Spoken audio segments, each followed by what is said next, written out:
Marami nagtataka sa pagsikat ng TikTok noong mga nakaraang taon. Sa pagbukas ng TikTok dito sa Pilipinas, marami mga naging TikTokerist na sumikat dito sa TikTok. Kadalasan dyan yung mga comedy, pero yung iba mga kababaihan na nagseseksihan at nagiging mga beauty models ng TikTok. At marami sa kanila nag-umpisa bilang katuwaan lamang, pero ngayon nagtataka sila bakit marami nang kumikita sa TikTok. Yan ang kwentong tatalakayin natin dito sa video na ito. Samahan niyo ako sa ating paglalakbay para malaman natin sa ating pag-iimbestiga kung saan nga ba kumikita ang mga kababaihan dito sa TikTok. Ako nga pala si Engineer Morgan Sai ng Ilocano Defenders. Ilocano Defenders. Para sa lahat. Ilocano Defenders. Laban sa lahat. Marami mga TikTokerist ang pumasok sa TikTok nung pagbukas nito nung 2019 dito sa Pilipinas. Nung 2019, nag-umpisa siya bilang comedy o marami mga katuwa-tuwa at katatawang mga content ang ina-upload sa TikTok. Kadalasan dyan kasi mga 15 seconds lang or mga 1 minute, kaya mas madaling gumawa ng content dito sa TikTok kumpara sa mga YouTube or Facebook na mas pangmahabaan ng mga video. So dito sa TikTok, nag-umpisa sa ganitong paraan. Pero habang dumadaan ng taon, marami mga kababaihan na magaganda, mga sexy, mga cute ang pumasok dito sa TikTok. So sa pag-iikot ng aking mga mata sa nakakaraang taon at mga nakaraang buwan, marami mga sexy na babae ang nag-a-upload ng mga kakaibang content dito sa TikTok. Dati comedy lang, ngayon nagiging sexy na, umaga mga kagana-gana mga content para sa mga kalalakihan. Kadalasan dyan yung mga pinausong twerk sa Amerika, naging uso na rin sa Pilipinas. Yung mga sexy dancing, yung pagpapakita ng mga malalaswang parte ng katawan, yan na yung nagiging trend at sumasabog ang followers sa TikTok. So yun ho yung madaling paraan ng pagdami ng followers, likes, and views ng mga kababaihan sa TikTok, no? So dahil sa trend na ito, maraming gumaya at sumikat din, no, sa pagti-TikTok ng gintong pamamaraan. Nung umpisa, katuwaan lang to dahil maraming mga tagahanga at natutuwa ang mga kababaihan sa mga tagahanga. Yung nga lang sa TikTok, hindi tulad siya ng YouTube o Facebook Walang bayad ho ang mga views sa TikTok. Habang pinag-uusapan natin ang video na ito sa datos na ito, wala pa hong bayad ang TikTok sa mga views ng mga TikTokerist. So libre ho ang views na to, wala tong bayad. Pero yung mga ibang mga kababaihan, pag nakikita mo, sinasabi nila malaki na daw ang kinita nila dahil sa TikTok. Pero wala naman hong kita sa TikTok, no? Kung di dito sa TikTok na TikTok Store, no? Pero bago hong nilaunch yun nung mga nakaraang buwan. Nung nakaraang buwan lang, nakakaisang buwan pa lang habang ginagawa ko ang video na ito. Pero nung mga nakaraang taon, marami nang kumita sa TikTok nang wala namang feature ang TikTok kung saan pwedeng kumita ng pera diretso sa kanilang application. So maraming mga nagtatanong, paano biglang kumita ang mga kababaihan na ito dahil sa TikTok? So yun ho ang inimbestigahan natin at natuklasan.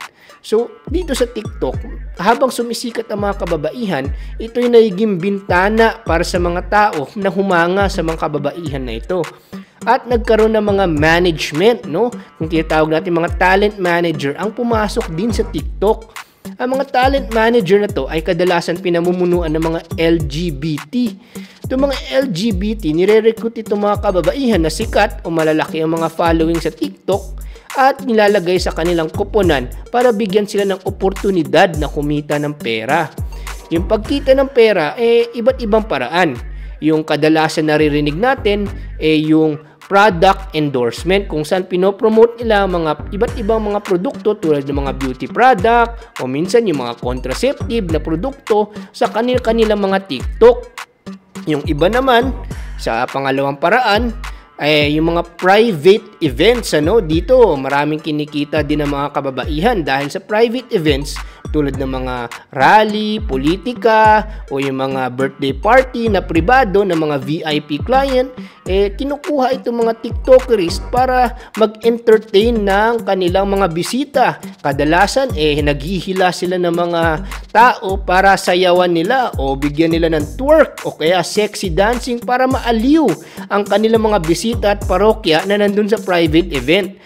Malaki din ho ang kinikita dyan, kaya maraming pumatol sa gintong klaseng mga racket, ang kinikita dyan. Hindi bumababa ng mga 5,000, 10,000, 20,000, 30,000, depende kung gaano kasikat yung TikTokerist, at sino yung kliyente at private event na nag-hire sa kanila. Mas malaki yung kliyente, mas malaki yung budget. Kaya natutuwa yung mga TikTokerist na to dahil na-discover sila dahil sa TikTok, kinukuha sila sa mga private events para mag-entertain sa mga kliyente at mga bisita ng mga kliyente. Ngayon naman, itong pangatlong paraan, ito yung pinakamalaking kita sa lahat, Ito yung tinatawag nating girlfriend experience o yung Netflix and chill. Dito, maraming mga sikreto na hindi inaamin ng mga TikTokerist. Siguro hindi naman lahat, pero yung iba dito pumapatol sa gintong klaseng pamamaraan dahil malaki ho ang kita dyan sa ilang oras ng pagne-Netflix and chill or pagiging girlfriend experience na binibigyan ng saya ang isang kliyente. Pwede siyang kumita ng 20,000, 30,000, 40,000, 100,000 pa nga yung iba, naririnig natin dahil napakayaman ho ng mga kliyente na nakakita sa kanila sa TikTok. So, para kitain ng mga gintong halaga, ilang buwan tatrabahuhin yan sa normal na trabaho. Pero dito, ang bilis nilang kinita itong pagkakaroon ng mabilisang income, Kaya maraming natutokso sa instant gratification ng mga gintong klase mga serbisyo at pagbebenta ng kanilang sarili. Kaya itong mga manager na ito, yung mga talent manager, kumikita din sila sa pamamagitan ng komisyon o may cut sila sa mga gintong klaseng serbisyo na binibenta nila sa mga VIP client, So yun ho ang nananalaytay na problema sa behind the scenes ng mga TikTokerist kasi gusto nilang kumita agad. Ano ba ang solusyon para kumita ang mga TikTokerist? Ang mga TikTokerist, sila rin ay mga social media influencer. So ang mas magandang paraan o ang solusyon na maipepresenta ko para sa kanila, dapat mag-invest sila sa tamang pamamaraan. Maggawa sila ng mga content na magbibigay ng mas magandang reputasyon sa sarili nila. Kasi sa gintong pamamaraan, mas long-term ho ang magiging kanilang income stream. Sa umpisa lang mahirap, pero marami rin mga social media influencer ang dumaan dito. Hindi sila nagpakita ng katawan, hindi sila nagpa-sexy, hindi sila nagpakita ng malalaswang bahagi. Kung hindi, dinaan nila sa tamang personalidad, tamang pagiging role model ng lipunan o haligi ng lipunan para umabot sa isang karespe-respetong itsura o imahen para sa lipunan, At pag umabot ka sa ganyang pamamaraan, yung mga kumpanyang gustong kumuha sa iyo para endorsohin ang kanilang mga produkto ay mas malalaki ang kikitain. Kasi yung mga kumpanyang ito, naghahanap sila ng mga karespe-respetong mga tao or social media influencers tulad ng mga Procter & Gamble, Johnson & Johnson, Unilever, GlaxoSmithKline, Abbott, Wyatt. Yan yung mga malalaking kumpanya, Kahit tumanda ka na, kahit hindi ka na sexy o cute tulad ng pagkabata mo, pero yung reputasyon mo ang magdadala sa'yo at babayaran ka dahil sa reputasyon na yon na isang role model ng lipunan. Kaya yung mga malalaking kumpanya, gustong-gusto itong mga social media influencer na maganda ang reputasyon. Pero para umabot ka dito, tsatsagain mo lang ang inyong paggawa ng content sa tamang paraan. Ngayon naman, kung ikaw ay social media influencer na ganito na ang inumpisahan mo, pwede ka pa rin naman magbago. Yung ibang mga sikat dyan, dati ngang may mga scandal videos online. Pero basta gawa lang sila ng gawa ng content na nagpapakita ng kanilang mas magandang side o mas maganda nilang personalidad, natatabunan yung nakaraan at yung mas bago mong ginagawa ang magbibigay sa inyo ng bago mong reputasyon. So yun ho ang mga payo ko sa mga TikTokers at mga TikTokerist.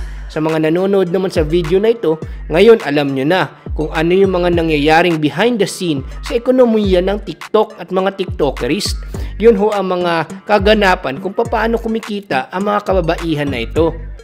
So, kung umabot na ho kayo sa parte ng video na ito, pwede ba mag-like, share, and subscribe kayo with bell notifications on dahil malaking tulak ho ito sa ating YouTube channel para mas mapagpalaganap ang magagandang impormasyon sa ating lipunan.